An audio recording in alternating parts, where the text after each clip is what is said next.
You signed it, Maggie. I do not know why you keep remembering it differently. My father said those words across my parents' Sunday dinner table as calmly as if he were reminding me where we had parked the car, and that was the moment I knew I could not ignore the envelope in my desk drawer anymore. I was 63 years old enough to have buried my husband, raised a daughter, paid off a mortgage, and learned that certainty often belonged to the person who repeated a story the longest.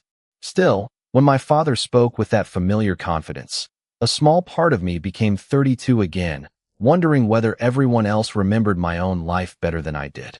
My mother, Helen, sat beside him cutting her pot roast into careful pieces. At 84, she still set the table with cloth napkins even when only family was coming. My father, Richard, was 86 and still believed a statement became more reliable when delivered without hesitation. My younger brother Robert sat across from me. He had heard versions of this argument before, and his sudden interest in his mashed potatoes told me he wanted no part of this one. I am not trying to start an argument, I said. Dad leaned back. Neither am I. I am telling you what happened. That difference had defined our family for more than 30 years. Dad told me what happened. Mom confirmed that he remembered correctly. Robert avoided choosing sides. Eventually, I learned that disagreeing only made me look emotional, which was the word my parents had used for me since I was a teenager. Robert was practical. I was emotional. Robert thought things through. I changed my mind. Robert could be trusted with details. I followed my instincts. None of those descriptions sounded cruel when spoken individually. Together, repeated for decades, they became a family biography I had never agreed to write. Why are we even talking about this tonight? Robert finally asked. Because your sister mentioned the old Franklin Street property, Dad said. I mentioned it because Mom asked whether I remembered the bakery that used to be next door. And then you said you should have kept your interest in the property. I said I wondered what happened to my interest. Dad sighed. There was nothing mysterious about it. You signed it away. Mom looked at me with the expression she used when she wanted peace without deciding who deserved it. Margaret, it was a very long time ago. Only my mother called me Margaret when she thought I was being difficult. Everyone else called me Maggie. I know how long ago it was. Then why bring it up now? She asked. I almost told them. 3 days earlier, while sorting old papers that had been stored in my basement since my husband David died, I had found a large manila envelope inside a box labeled taxes and house records. David had been meticulous about documents. He kept warranties for appliances we no longer owned and receipts for repairs made 20 years earlier. Most of the box was exactly that kind of thing. Then I found copies of letters concerning the Franklin Street property. I remembered some of them. Others I did not. One page stopped me completely. It carried a date nearly 4 months after the day my father had always said I surrendered every interest in the property. Yet the letter still referred to me as a party whose approval was required before the transaction could proceed. I had read that sentence 5 times. Then I put everything back into the envelope because I did not trust myself to decide what it meant. That was the part one hated most. At 63, I still needed evidence before I allowed myself to question my father's memory. I was just remembering, I told Mom. Dad gave a short nod, apparently satisfied. Well, there is nothing wrong with remembering, as long as we remember accurately. Robert looked at me then. It lasted only a second, but something in his expression bothered me. It was not disagreement. It looked more like recognition. I wanted to ask him what he knew, but I did not. Not there. Not while Mom was clearing plates and Dad was explaining that the old property would probably be worth close to $900,000 today if the building had survived redevelopment. Money had never been the part that stayed with me. The property had not been worth anything close to that when our family sold it. What stayed with me was being told that I had willingly made a decision I could not remember making. I remembered signing papers. I remembered Dad saying they would simplify management because David and I were busy with Laura, who was 4 at the time. I remembered asking whether anything changed for me. I remembered being told not to worry about it. What I did not remember was anyone sitting across from me and saying, Maggie, you are permanently giving up your share. For years, I assumed the missing memory was mine. Maybe I had been distracted. Maybe I had misunderstood. Maybe Dad had explained everything and I had heard only what I wanted to hear. That explanation fit the daughter my family believed me to be. After dinner, I helped Mom load the dishwasher. Dad disappeared into the living room to watch the evening news. Robert put on his jacket near the front door. As I reached for my purse, he touched my elbow. Maggie. What? He glanced toward the kitchen. Do you still have any of the paperwork from Franklin Street? My heart seemed to pause. Why? I was just asking. Robert, you have avoided that subject for 30 years. You are never just asking. He looked uncomfortable. Dad remembers things his way. What does that mean? It means I would look at the paperwork before arguing with him. Have you seen something? No. His answer came too quickly. Before I could press him, Mom called from the kitchen asking whether he wanted leftover pie. Robert stepped away and said he had to leave. I drove home through quiet Columbus streets with his words repeating in my head. Look at the paperwork. My house felt unusually still when I walked inside. David had been gone for almost 2 years, but there were evenings when I still expected to hear him call from the den asking whether I wanted tea. I hung my coat in the hall, walked directly to the small office we had once shared, and opened the bottom drawer of my desk. The envelope was exactly where I had left it. I carried it to the dining table and spread the papers beneath the pendant light. I did not search for proof that Dad was wrong. I searched for proof that my own memory deserved to be taken seriously. I arranged everything by date. An attorney's letter, a property statement, 2 photocopied checks, a typed memo from my father's accountant, then the document that had unsettled me 3 days earlier. I read it slowly. The Franklin Street transaction had supposedly ended my involvement in March of 1994. This letter was dated July of 1994. 4 months later, my name appeared twice. The second reference was clearer than the first. It stated that any final transfer would require written authorization from all remaining interested parties, including Margaret Bennett. I sat completely still. If I had already surrendered everything in March, there should have been nothing left for me to authorize in July. Maybe there was an innocent explanation. Maybe the wording was standard. Maybe another document existed that would make everything perfectly clear. I was not ready to accuse anyone of anything. But for the first time in 30 years, the question was no longer whether I remembered the past correctly. The question was why the paper remembered it differently from my father. I stayed at the dining table until nearly midnight, arranging those papers in different orders as if one arrangement might suddenly explain everything. It did not. The July letter remained exactly what it was, a document written 4 months after the date my father had always identified as the end of my involvement, and my name was still there. By morning, I had decided that before I asked anyone another question, I needed to understand what I had actually signed in 1994. I remembered that year more clearly than I expected. David and I were living in a 2-bedroom house on the north side of Columbus, the first home we had ever owned. Laura was 4 years old and had recently decided that every shirt she wore needed to be purple. David worked for an insurance company downtown, and I handled bookkeeping 3 mornings a week for a small dental office while trying to decide whether I wanted to return to full-time work. My parents owned the Franklin Street building through a family partnership Dad had created years earlier. It was not glamorous. The building had 2 storefronts downstairs and several offices upstairs. A bakery rented one side, and a printing business occupied the other. Dad managed almost everything. Mom kept copies of the statements. Robert was 28 and already working in commercial lending, which made him, in Dad's mind, the obvious person to discuss anything involving property. I had received my interest in the partnership when my grandfather died. It was not large enough to change my life, but it mattered because Grandpa had wanted both Robert and me included. I remember asking Dad what that meant. It means you own a small piece of the building, he told me. Do I have to do anything? No, I handle it. That arrangement continued for years. Every December, Dad gave me tax documents. Occasionally, a small distribution arrived. I never attended management meetings because, as far as I knew, there were no formal meetings to attend. Then in March of 1994, Dad called and asked me to stop by his office. Laura had a preschool program that afternoon, so I remember telling him I only had about 20 minutes.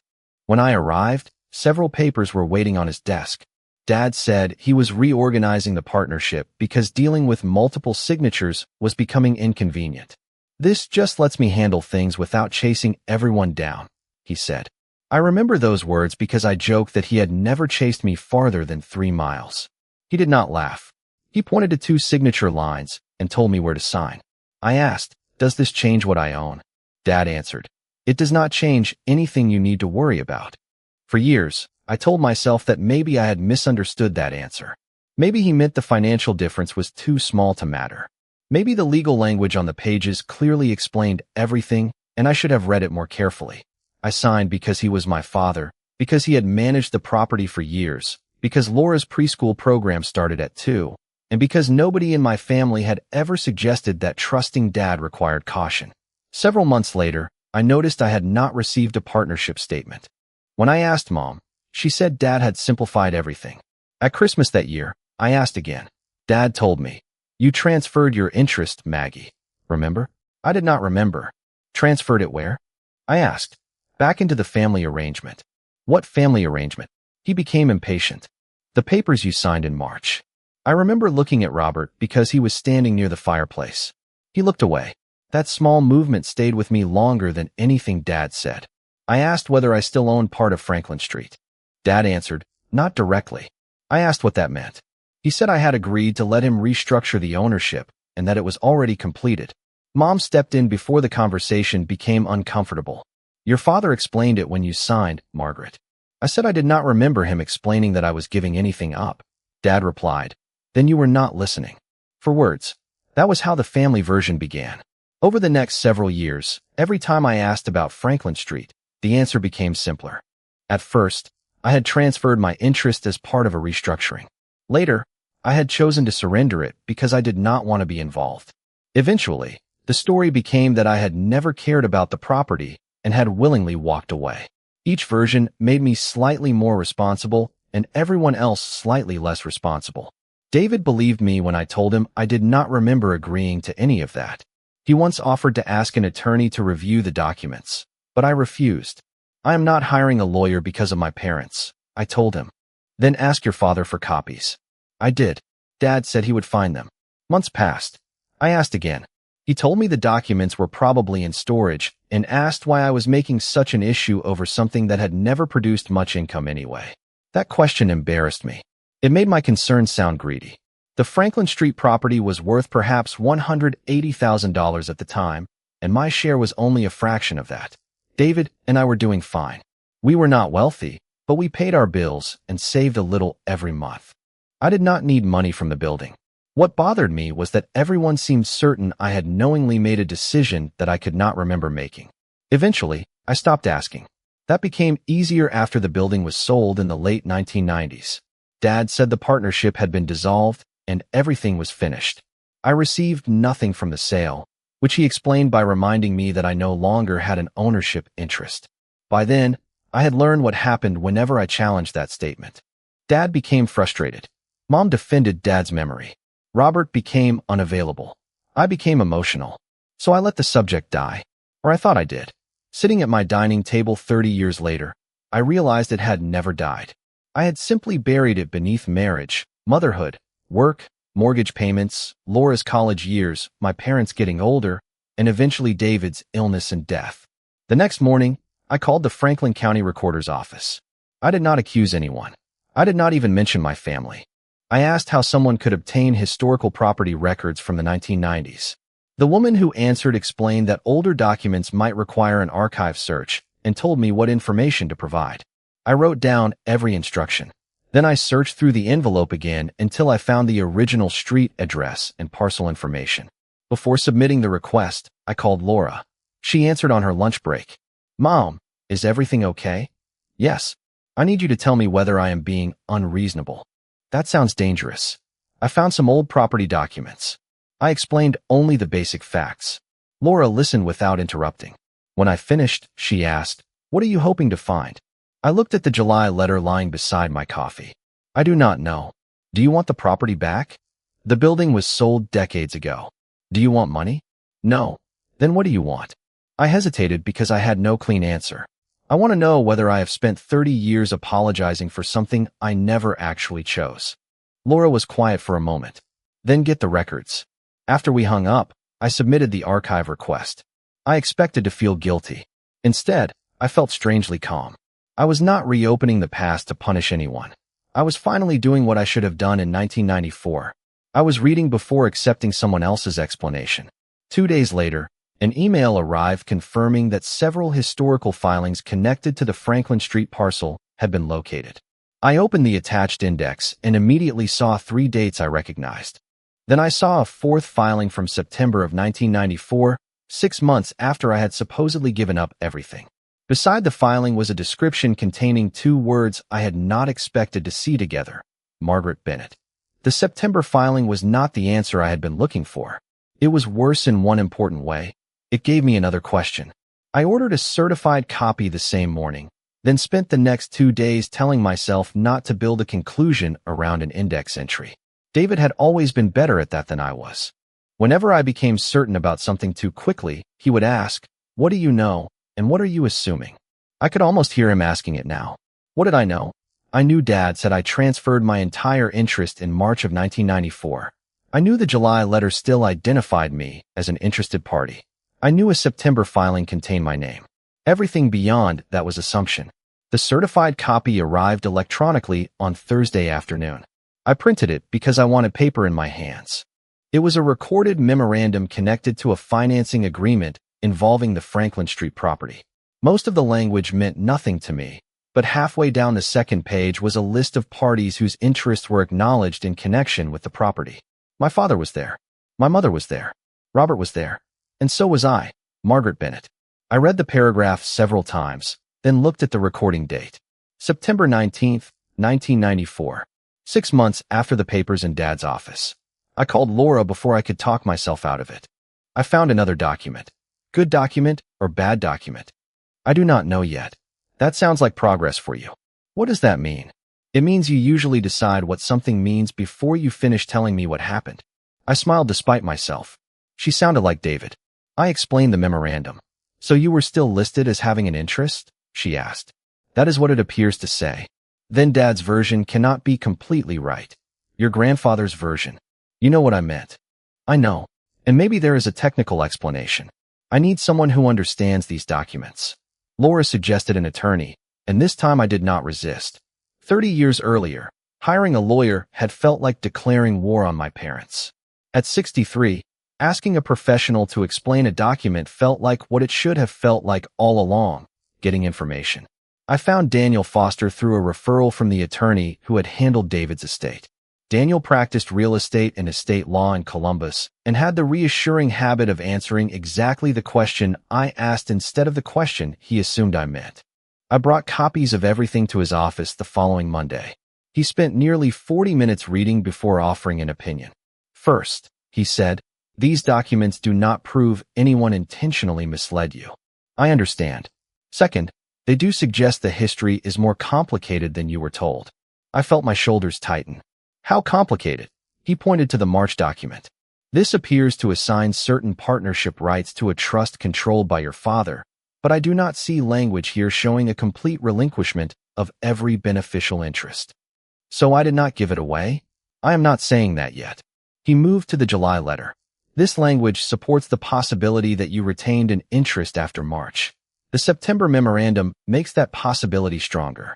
But I need the partnership agreement, the trust documents, and the eventual sale records before I would tell you exactly what happened. I nodded. That is fair. Do your parents still have records? Probably. Whether my father will give them to me is another question. Daniel leaned back. Before you ask him, let us see what we can obtain independently. I like that approach. Facts before confrontation. Over the next week, Daniel's office requested additional archived filings while I searched through every box David and I had stored. I found old tax returns, several partnership statements, and one canceled check from 1993 showing a distribution from Bennett Franklin Partnership. Then I found something I had forgotten completely, a handwritten note from Dad tucked inside a tax folder. "Maggie, sign and return the enclosed authorization when you can. This is for management purposes only. Nothing changes for you financially. Dad." I sat on the basement floor staring at those words. The note was not dated, but the tax folder was from 1994. My first reaction was relief. My second was anger at myself for feeling relieved. I had spent 3 decades wondering whether I had imagined being told that nothing important was changing. Now I had my father's handwriting saying something remarkably close to what I remembered. Still, David's question returned. What do you know and what are you assuming? The note did not identify the document it accompanied. It did not prove what I signed. It did not establish what Dad intended. So I placed it with the other records and called Daniel. That matters, he said after I read it to him. But do not treat it as the final piece. I know. You sound disappointed. I think I wanted one piece of paper to explain 30 years. Paper rarely cooperates that nicely. 2 days later, Daniel called me back. His office had located the deed and closing records from the eventual sale of Franklin Street in 1998. I drove downtown the next morning. He had spread copies across a conference table. The property was sold by an entity controlled by your father, he explained. That part matches what you were told. And me? That is where it gets interesting. He showed me a chain of transfers between 1994 and 1997. My March signature had moved legal control of my partnership interest into a family trust structure. Later documents changed the structure again. Was I still a beneficiary? I asked. At least for some period after March, yes. I stared at him. Then Dad was wrong when he said I gave up everything that day. Daniel chose his words carefully. Based on what I have seen, saying you voluntarily surrendered your entire economic interest in March would be an oversimplification. That is a very lawyer way of saying yes. He smiled slightly. It is a lawyer way of saying the documents matter more than anyone's memory. He then pointed to a transfer dated December of 1995. That document appeared to remove my remaining beneficial interest. Did I sign this? I asked. Not on the copy we have. Then who authorized it? That is what we still need to determine. My stomach tightened. Daniel immediately raised a hand. Do not jump ahead. There may have been authority created in an earlier document.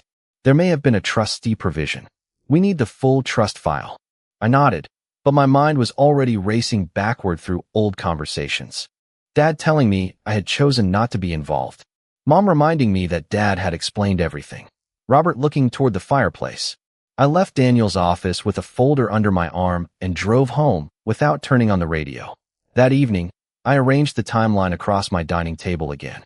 March 1994, I signed management documents. July 1994, I was still identified as an interested party. September 1994, a recorded memorandum still acknowledged my interest. December 1995, something changed. The family story had compressed nearly 2 years of transactions into one afternoon in my father's office. That alone mattered. At 8:14 that night, my telephone rang. It was Robert. We exchanged the usual small talk before he became quiet. Then he asked, "Did you request the Franklin Street records?" I sat straighter. "How did you know?" He did not answer immediately. "Maggie, before you talk to Dad, I think you and I need to meet." Robert chose a coffee shop in Worthington instead of either of our houses, which told me before I arrived that whatever he wanted to say was something he did not want interrupted by family habits. He was already sitting near the back when I walked in, turning a paper cup slowly between his hands. At 59, my brother still had the same expression he wore as a boy whenever he knew something unpleasant and wished someone else would say it first. I sat across from him and put my purse beside my chair. "How did you know I requested the records?" I asked. Robert looked toward the window. "Dad called me." "Why would the recorder's office call Dad?" "They did not. Dad has been looking through his old files since Sunday dinner. He asked whether you had contacted me about Franklin Street. That explained part of it, but not the part that mattered." "And what did you tell him?" "That you had not." "Which was true." "Yes." I waited. Robert finally looked at me. "Maggie, I do not remember every document from 30 years ago. Neither do I. That is why I am looking at documents instead of memories." "I know." "Then tell me what you do remember." He rubbed his thumb along the cardboard sleeve around his coffee. "I remember Dad restructuring the partnership. Everyone remembers that. I remember him being worried about the building." "That was new." "Worried about what?" Robert explained that one tenant had been behind on rent, and the building needed expensive repairs. Dad had also been discussing refinancing, and the lender wanted cleaner control over the ownership structure. Robert had been working in commercial lending then, although not for the bank involved, so Dad occasionally asked his opinion. "Did you help him prepare the documents?" I asked. "No. His attorney did that." "Did you know what I was signing?" "Not exactly." "Robert, I am telling you the truth." His voice remained low. "I knew Dad wanted management authority consolidated. I knew he thought you would not want to deal with the paperwork. That is different from me giving up my interest." "Yes." The word landed between us with surprising weight. I leaned back. "Did you believe I had given it up in March?"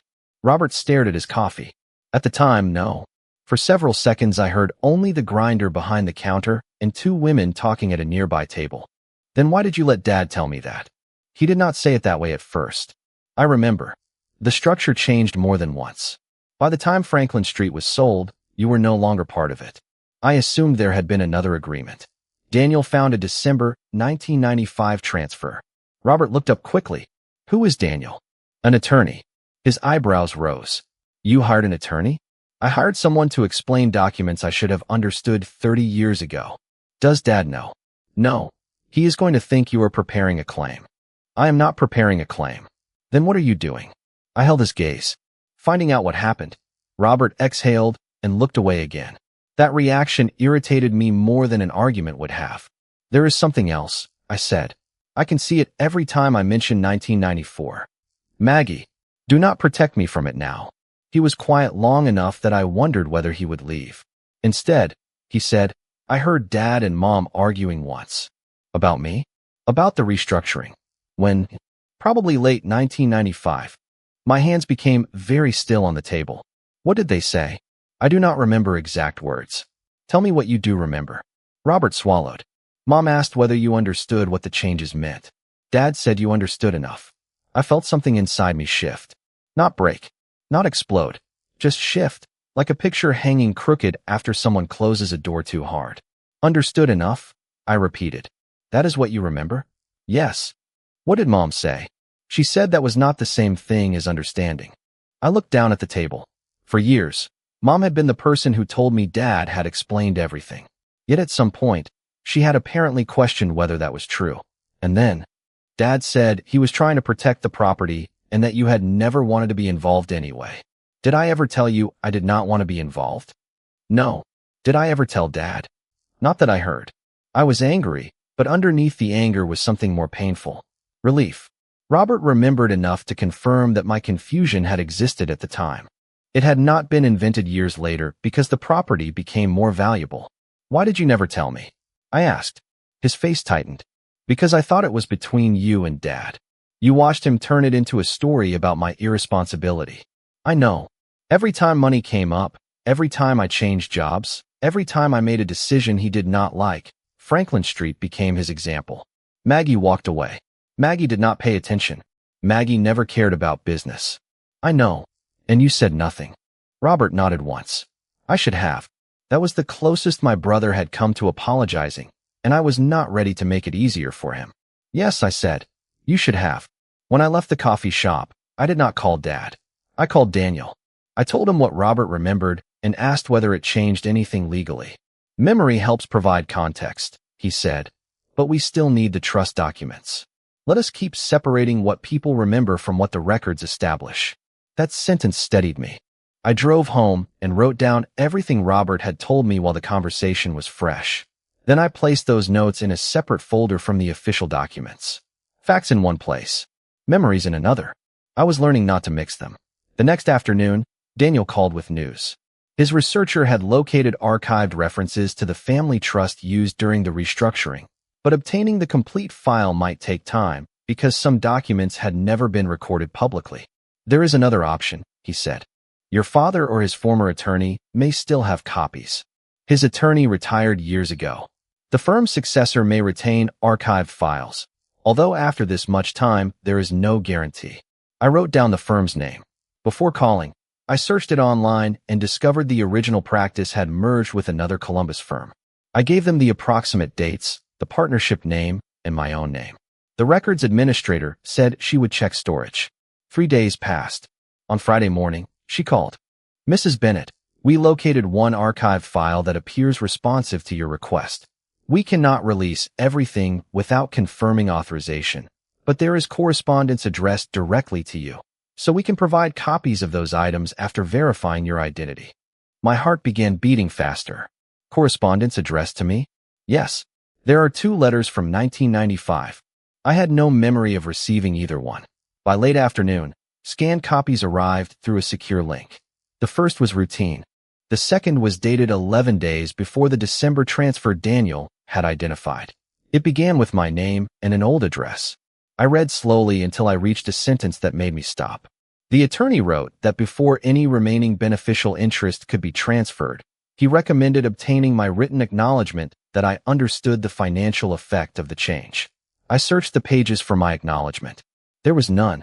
Instead, attached behind the letter was a handwritten note bearing my father's initials. It contained only one short instruction: proceed without delay. For nearly 30 years, I had believed the worst possibility was that I had signed away something valuable without understanding what I was doing. By Friday evening, I was beginning to understand that the deeper question was whether someone had known I did not understand and decided that my understanding was unnecessary. I printed the attorney's 1995 letter and my father's handwritten instruction, then placed them beside the timeline on my dining table. I read them again, slowly, refusing to add meaning that was not actually there. The attorney had recommended obtaining my written acknowledgement before transferring my remaining beneficial interest. Dad had written, proceed without delay. That did not prove he had ordered anyone to ignore my rights. It did not explain what authority the trust documents gave him. It did not prove that the transfer was improper. But it did prove something important to me. There had been a moment when someone professionally involved in the transaction believed my understanding mattered enough to document. I called Daniel Monday morning. He asked me to send both pages before we discussed them. An hour later, he called back. This is significant context, he said. Context, not a conclusion. You are learning. I had a patient teacher. Your husband's question again? What do I know, and what am I assuming? Exactly. Daniel explained that Dad's instruction might have referred to administrative timing rather than permission to bypass my acknowledgement. The complete file was still necessary, but the attorney specifically recommended that I acknowledge the financial effect. Yes, and we do not have an acknowledgement. Correct. So what happened next? That is the question. I spent the next several days resisting the temptation to call my parents. Mom telephoned Wednesday afternoon to ask whether I wanted to come over for dinner on Sunday. Her voice was completely ordinary. She complained about the price of strawberries, told me Dad had finally agreed to replace the porch light, and asked whether Laura was still planning to visit the following month. I answered every question while staring at the folder on my kitchen counter.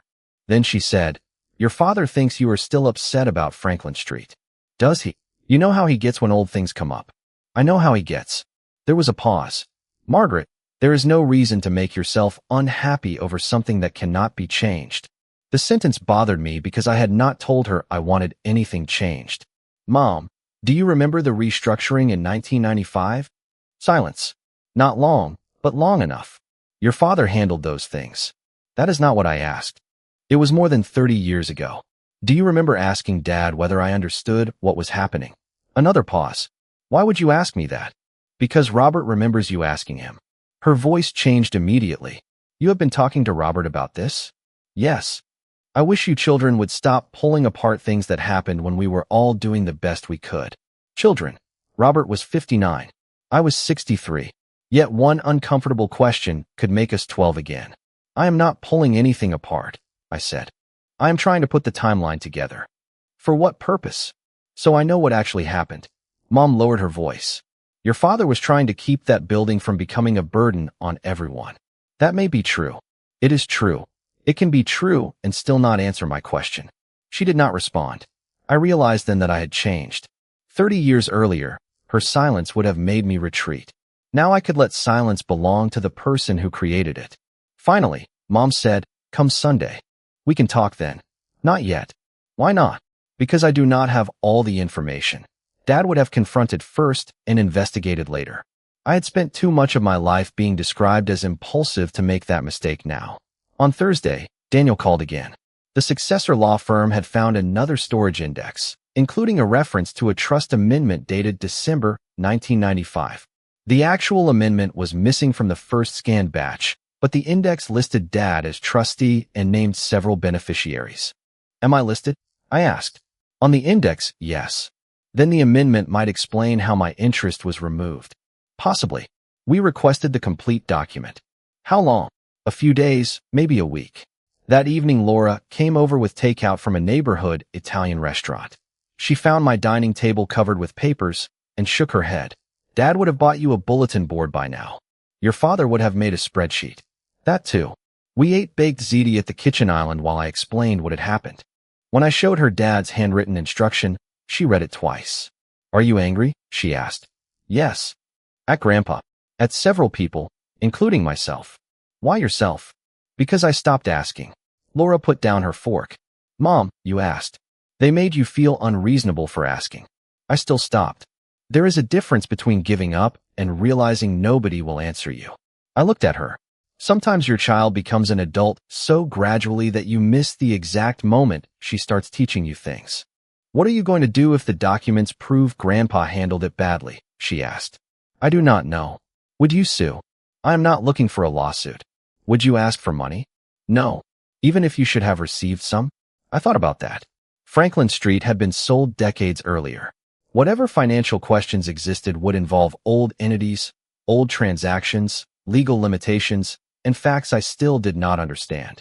But none of that was what had kept me awake. For years, your grandfather used Franklin Street as evidence about who I was, I said. If I questioned a decision, I was difficult. If I took a risk, I was irresponsible. If I disagreed with him, I was the woman who once signed something without paying attention and then complained afterward. I think I want to know whether that woman ever existed. Laura's expression softened. And if she did not, then I have spent 30 years carrying someone else's description of me. The next morning, Daniel sent a message asking me to call. He had received the trust amendment. I telephoned immediately. Tell me, the December document gave your father broad authority as trustee, he said, so he could make the transfer? It appears he had authority to restructure certain assets. But there is another issue. What issue? The amendment contains a recital stating that the affected beneficiaries had been informed of the material financial consequences. I stood beside my kitchen window, gripping the telephone. I was never informed. That is your recollection. Is there anything showing I was? Not in this file. I closed my eyes. What does that mean? It means we keep looking. He paused. Maggie, I want you to understand something. We are not trying to prove your father dishonest. We are trying to establish what the records support. I know, and I did know. That distinction had become the only thing keeping me steady. After we hung up, I called Robert. I need to ask you one question, I said. All right. In 1995, when Mom asked whether I understood what I was giving up, what exactly did Dad say? Robert was silent for several seconds. I told you. He said you understood enough. Was that all? Another silence. Robert. He exhaled. No. My heart sank. What else? He said explaining every detail would only confuse you, and that once the building was stable, none of it would matter anyway. I sat down slowly. For the first time since opening that envelope, I stopped wondering whether my father had believed I understood. Robert had just answered that question. The new question was why my family had spent 30 years pretending that he did. After Robert hung up, I remained at the kitchen table with the telephone in my hand, listening to the refrigerator hum. His words had changed something I could not put back. Explaining every detail would only confuse you. That was not the language of a father who believed his daughter understood. It was the language of a man who had decided understanding was optional. I wanted to call Dad immediately. I wanted to ask him whether he remembered saying it, whether he still believed it, whether he had ever considered what that assumption had done to me. Instead, I opened the notebook where I had been keeping the timeline and wrote Robert's statement under the heading Memory, not Fact. Daniel had taught me that distinction, and I needed it more than ever. Robert remembered a conversation. The records showed something else.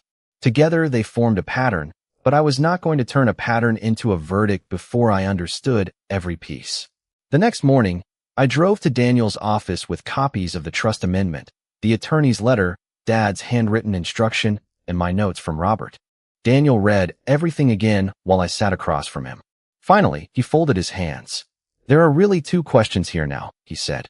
What happened legally, and what happened inside your family? Which one can you answer? The first one, eventually. The second one may be harder. He walked me through the documents again. Dad had apparently possessed broad authority to manage and restructure assets held by the trust. The December 1995 amendment stated that affected beneficiaries had been informed about the material financial consequences. No acknowledgement signed by me had been located. The attorney had specifically recommended obtaining one. Does that make the transfer invalid? I asked. Not necessarily. There are too many issues to make that conclusion, especially after 3 decades. Authority, notice requirements, subsequent transactions, statutes of limitation, and the exact trust language all matter. I am not asking because I want to undo the sale. I know, but I want you to understand the difference between evidence that your family story was inaccurate and evidence that a legal transaction was invalid. Those are not automatically the same thing. That sentence clarified something I had been struggling to name. I think the first one matters more to me. Daniel nodded. Then you already have substantial evidence that the simplified version you were given was incomplete. I drove home thinking about the word incomplete. It sounded gentle, almost harmless. But an incomplete story repeated for 30 years could become a complete judgment about a person. Franklin Street had followed me through my adult life in ways I had never fully recognized. When I was 41, I left the dental office where I had worked for years and accepted a bookkeeping position with a construction company because it offered better pay and more responsibility. Dad told me not to be impulsive.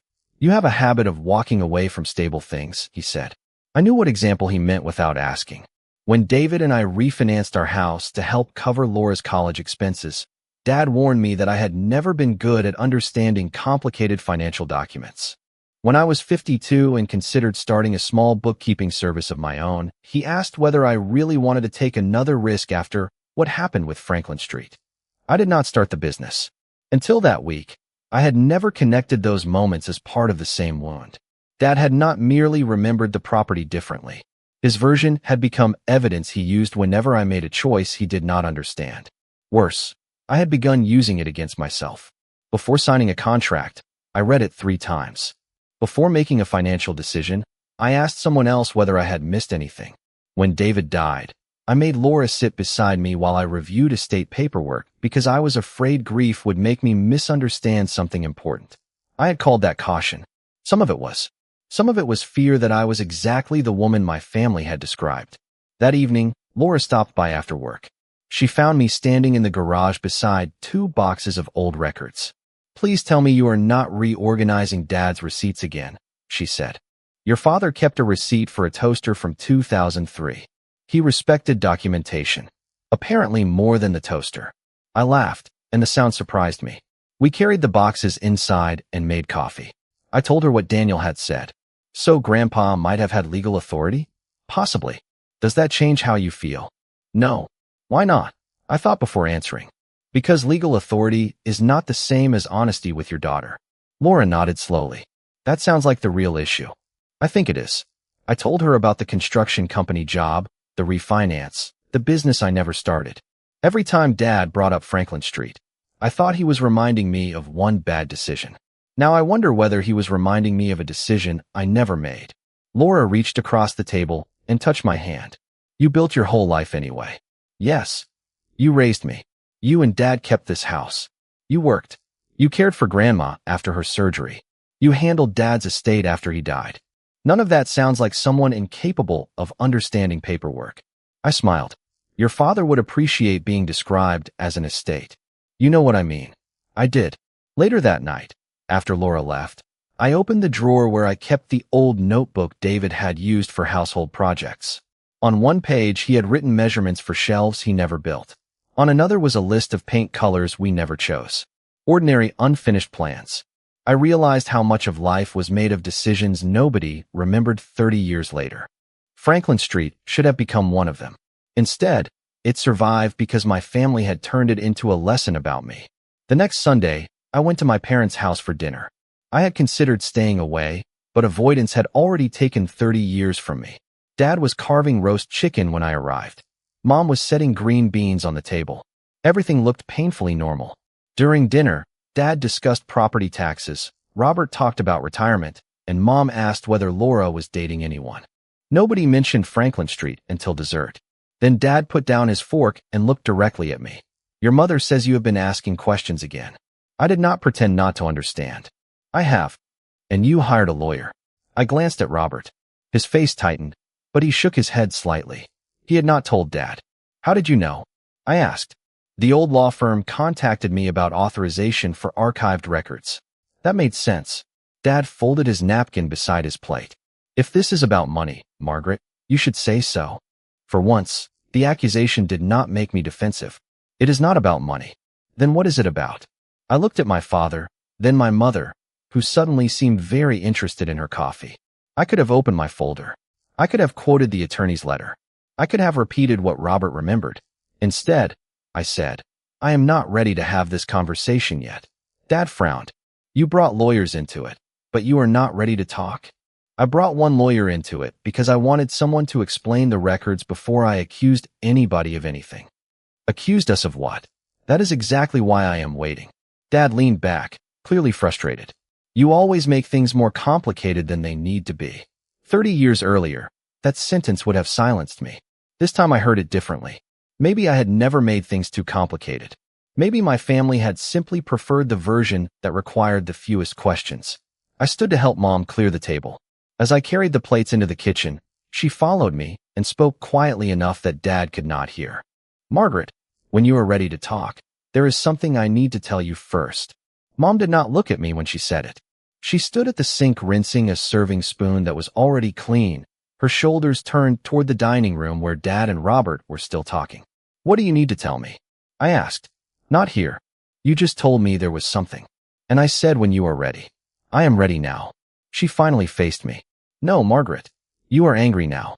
That is different." I almost argued, but she was right about one thing. I was angry. Not wild or reckless.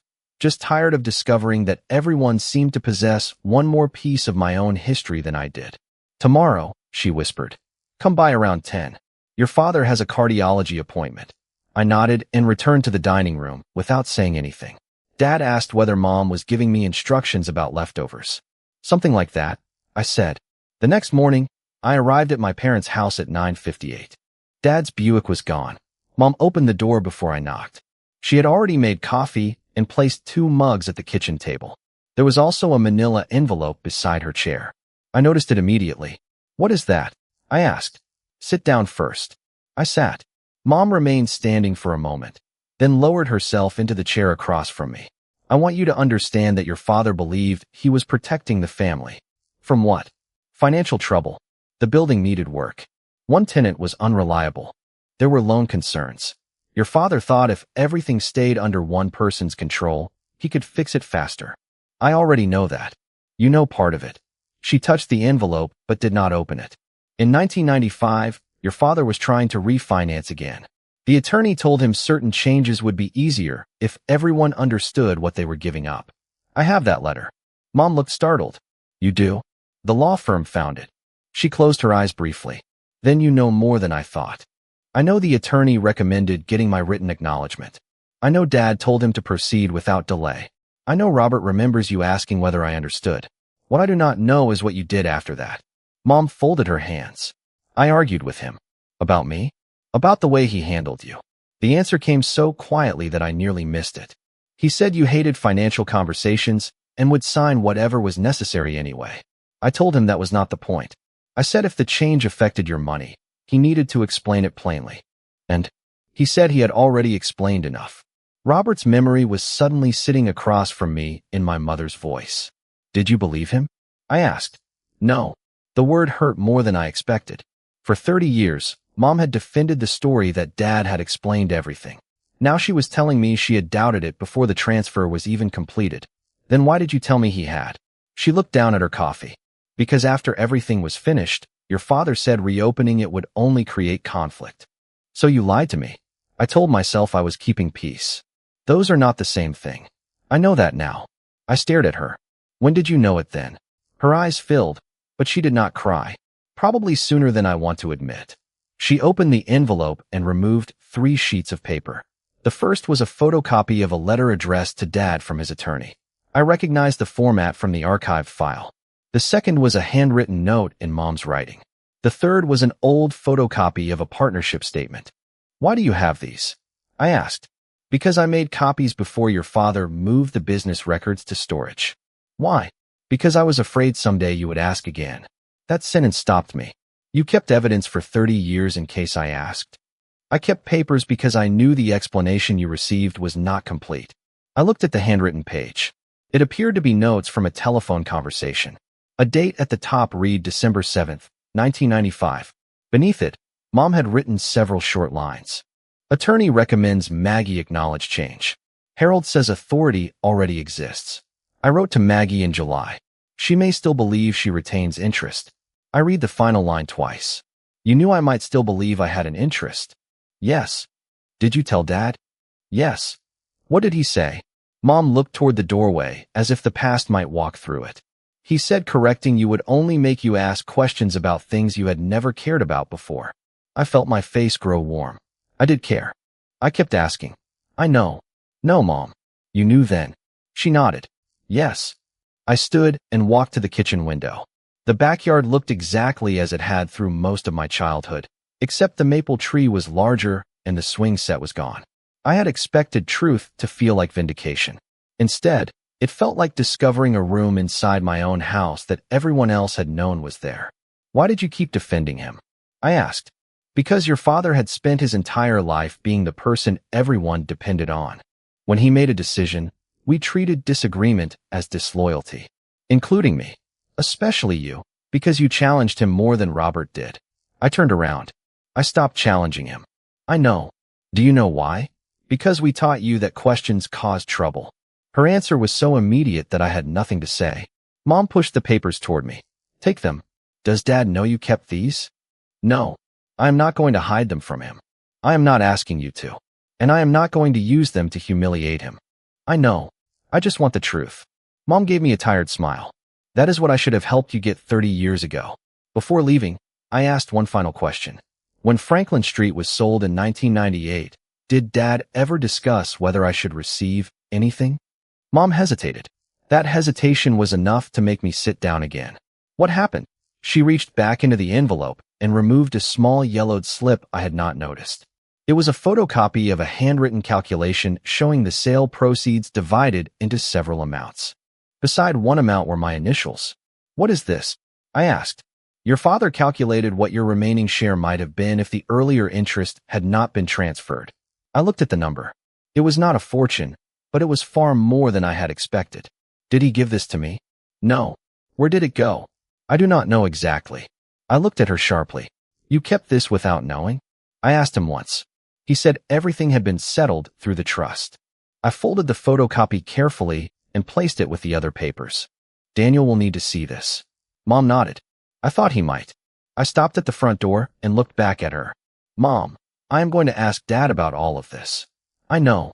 And this time, if he says I understood everything, I need you to tell the truth. She held my gaze. This time I will. I drove directly to Daniel's office. He examined Mom's notes and the calculation sheet without speaking for several minutes. Then he placed one finger beside the amount marked with my initials. This changes the next question, he said. What is the next question? Daniel looked up at me. We need to find out where this money actually went. Finding where the money went turned out to be easier than understanding why nobody had ever told me it existed. Daniel began with the 1998 closing records, then followed the sale proceeds into the family trust accounts listed in the archive documents. By Wednesday afternoon, he called and asked whether I could come to his office the next morning. His tone was calm, which I had learned meant he had found something important, but did not want me deciding what it meant before he explained it. I arrived at 9:30 with my notebook and the folder Mom had given me. Daniel had prepared a simple timeline showing the sale price, closing expenses, debt paid from the proceeds, and the remaining amount transferred into the trust. Your mother's calculation is surprisingly close to what the records support, he said. So that amount really was connected to me? It appears to represent what someone estimated your economic position might have been if the earlier beneficial interest had remained unchanged. But it did not remain unchanged. Correct. Then legally it was not mine when the building sold. That appears to be the position reflected in the final documents. I appreciated that he did not soften the answer. So where did the equivalent amount go? Daniel pointed to another line. Into the trust with the rest of the proceeds. From there, money was distributed over several years for different purposes. He showed me copies of accounting entries. Some funds had gone toward taxes. Some had been reinvested. Some had been distributed to Dad and Mom. Robert had received a smaller distribution connected to his remaining interest. Then Daniel pointed to an entry from 1999. Do you recognize this? The description referenced an educational account. Laura started elementary school around then. This account was established for her. I stared at the figure.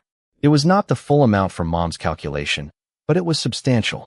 My parents helped with Laura's college, I said. They told us they had been saving for the grandchildren. This may have been part of that. The discovery complicated the anger I had been carrying. Dad had not taken a neat pile of money labeled Maggie and spent it on himself. The finances had moved through a trust, been mixed with other assets, reinvested, distributed, and in at least one instance used for something that benefited my daughter. Does that mean everything was handled properly? I asked. No. It means money is rarely as emotionally tidy as people want it to be. You really know how to ruin a dramatic conclusion. Daniel smiled. That is why you hired me. He became serious again. The strongest thing the records establish is not that a specific amount was stolen from you. I would not characterize it that way. The stronger conclusion is that your economic interest continued after the March 1994 documents, was later altered under authority exercised through the trust, and the surviving records do not show that you personally acknowledged understanding the material financial effect before that later change. So Dad's story that I knowingly signed everything away in March is wrong. Based on these records, yes. That version does not accurately describe the sequence. I had imagined hearing those words for weeks. When they finally came, I did not feel triumphant. I felt tired. Can you put that in writing? I asked. I can prepare a factual summary of the documents and timeline. I would avoid conclusions about anyone's intent unless additional evidence supports them. That is exactly what I want. On the drive home, I called Laura. I told her about the educational account. So some of the money helped me, she asked. Possibly. Daniel says it came from the same trust. But he cannot say one specific dollar came from what would have been my interest. Does that make you feel better? It makes the story more complicated. Maybe complicated is more truthful. I laughed softly. You have been talking to Daniel too much. That afternoon, I called Mom and asked whether she knew about the educational account. Your father set those up, she said. He was proud of helping the grandchildren. Did he ever tell you the Franklin Street proceeds were involved? I think some of the proceeds funded several accounts. Did he consider that a replacement for what I might have received? Mom hesitated. I do not know. I need to ask him. I know. Will you be there? If you want me there. I do. I called Robert next. He agreed to come too, although he sounded nervous. Maggie, what exactly are you planning? A conversation. With a lawyer? No. With our family. Are you bringing documents? Yes. Dad is going to feel cornered. I spent 30 years feeling confused. He can spend one evening feeling uncomfortable. Robert did not argue. We agreed to meet at my parents' house Saturday afternoon. I spent Friday preparing, but not the way Dad probably expected. I did not build an accusation. I made 4 folders. The first contained the March 1994 documents. The second contained the July and September records showing that my interest continued afterward. The third contained the December 1995 attorney correspondence and trust amendment. The fourth contained the 1998 sale records and Mom's calculation. On the front of each folder, I wrote only dates. I also wrote 3 questions in my notebook. What did Dad believe I understood in 1994? Why was I not clearly informed before the later transfer? Why did the family spend 30 years saying I had voluntarily given everything up in March? Saturday arrived cold and gray. When I walked into my parents' living room, Dad was already seated in his recliner. Mom sat on the sofa. Robert stood near the fireplace, almost exactly where I remembered him standing at Christmas in 1994. The similarity was so strange that I nearly smiled. Dad noticed the folders in my hands. So this is a trial now? He asked. No. I sat across from him. If it were a trial, Daniel would be here. Your lawyer. The attorney I hired to explain the records. Dad looked at Mom. I still cannot believe this family needed lawyers over a building sold almost 30 years ago. We did not, I said. I needed one because every time I asked you a question, you gave me a conclusion instead of an explanation. He opened his mouth, but I continued. I am not here to accuse you of stealing money. The records do not support that conclusion, and I will not make an accusation I cannot prove. Dad's expression changed slightly. He had expected anger. Calm made him listen. I opened the first folder. You have always said I knowingly gave up my entire interest in March of 1994. Because you did. I opened the second folder and placed the July letter and September filing on the coffee table. These records show I still had an economic interest months later. Dad picked up the first page. He read it slowly. There were several steps. Exactly. I never said there were not. Robert shifted near the fireplace. Mom looked at Dad, but said nothing. Dad, I said, for 30 years, you have said there was one decision. Mine. One afternoon. One signature. These papers show something else. He placed the letter down. The details were complicated. Too complicated for me? His eyes lifted to mine. The room became very quiet. I opened the third folder. The attorney recommended that I acknowledge the financial effect before the later change. We have not found any acknowledgement signed by me. Dad looked toward Mom. Where did she get that? Mom answered before I could. From the archived legal file. Dad stared at her. And I gave her my notes, Mom added. Robert looked down. Dad's face hardened. So everyone has decided I am the villain. No, I said. That is the story you are trying to create now because it is easier than answering the question. He looked at me again. What question? I leaned forward, keeping my voice steady. Did you believe, in December of 1995, that I fully understood I was losing my remaining beneficial interest? Dad did not answer. I waited. Nobody rescued him from the silence. Not Mom. Not Robert. Not me. Finally, he rubbed one hand across his forehead. I believed I was doing what was necessary for the family. That was not my question. Maggie, you had no interest in managing that building. That was not my question either. He exhaled sharply. You would not have understood all the trust language. There it was. Not a confession of some grand scheme. Something smaller, more ordinary, and in its own way more painful. He had decided what I was capable of understanding before giving me the chance. Then you did not believe I understood, I said. Dad looked away. Mom spoke quietly. Richard, answer her. He stared at the papers for several seconds. Then he said, No, I did not believe you understood every consequence. I felt my chest tighten, but my voice stayed calm. Thank you. Dad looked almost surprised. That is all you wanted? No. I opened my notebook. Now I want to know why you spent 30 years telling me that I did. Dad looked at me for so long that I could hear the wall clock ticking behind him. Then he leaned back in his chair and stared toward the front window. Because eventually that became the way I remembered it, he said. That is convenient. It is not an excuse. Then explain it. He rubbed his thumb along the edge of the document on the coffee table. At the time, the building was becoming a problem. The loan, repairs, tenants, taxes, everything was connected. I was trying to keep it from turning into a financial mess. You did not want to be involved in those discussions. I did not want to manage the building. That is different from not wanting to understand what happened to my interest. Dad nodded slowly. I know that now. Did you know it then? He hesitated. Maybe I should have. Mom spoke from the sofa. Richard, you did know. I told you. Dad looked at her, and for the first time I saw something in his expression that was not defensiveness. It was embarrassment. Robert finally sat down near the fireplace. Dad, I remember her asking questions after Christmas that year. Dad sighed. I remember too. I felt something inside me settle. Then why did everyone act as if I was confused? Because every time the subject came up, I explained the decision instead of explaining the process, Dad said. After a while, I suppose I stopped recognizing the difference. And when I disagreed, I thought you were questioning whether I had acted responsibly. I was questioning what I had agreed to. Dad lowered his eyes. I understand that distinction now. I opened the fourth folder and placed Mom's calculation beside the sale records.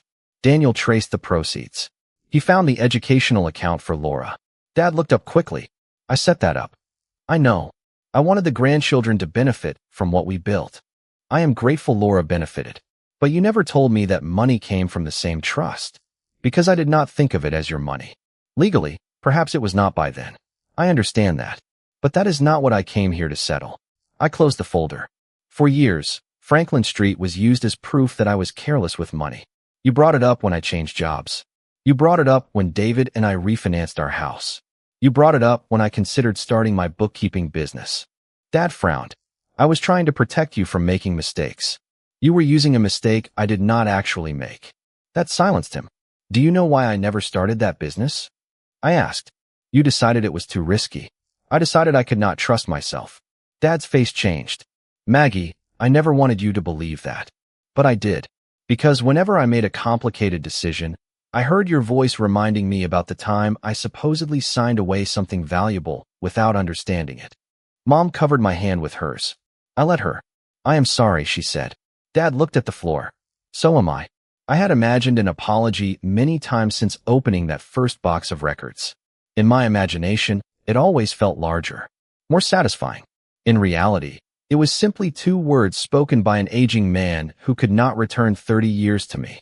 Strangely, that was enough for the moment.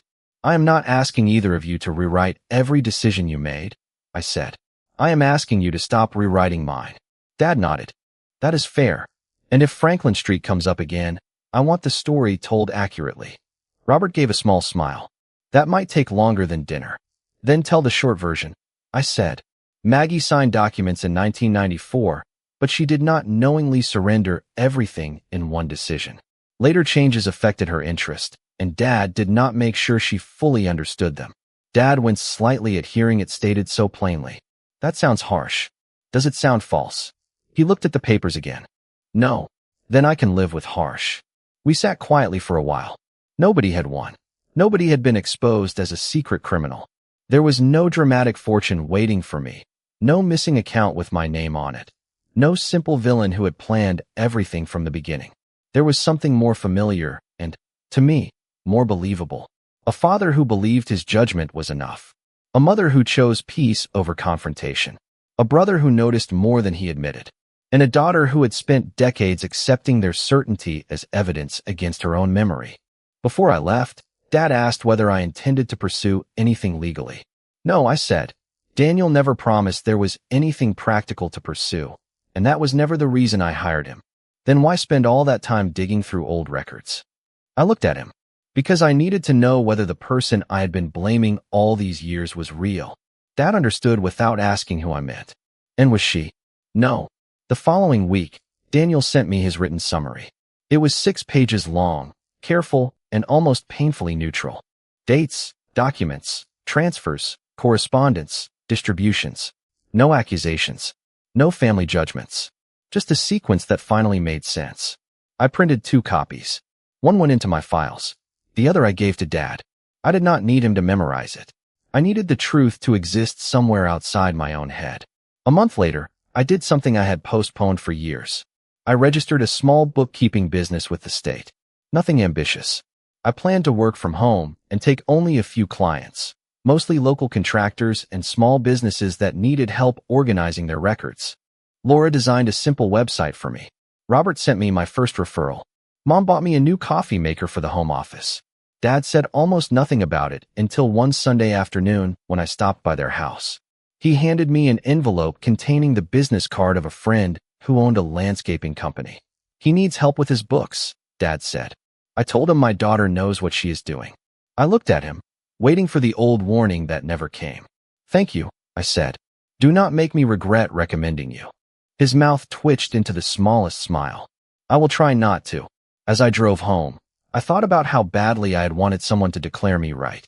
That was not what I had needed. I needed the record restored. I needed my own choices separated from choices other people had made for me. Most of all, I needed to stop measuring myself against a family story that had never been accurate. I could not change what happened in 1995, and I could not recover every opportunity one had abandoned because I doubted myself. But I could decide what happened next. For the first time in 30 years, Franklin Street was no longer evidence of who I was. It was simply an old building, an old transaction, and an old family mistake whose truth had finally been allowed into the room.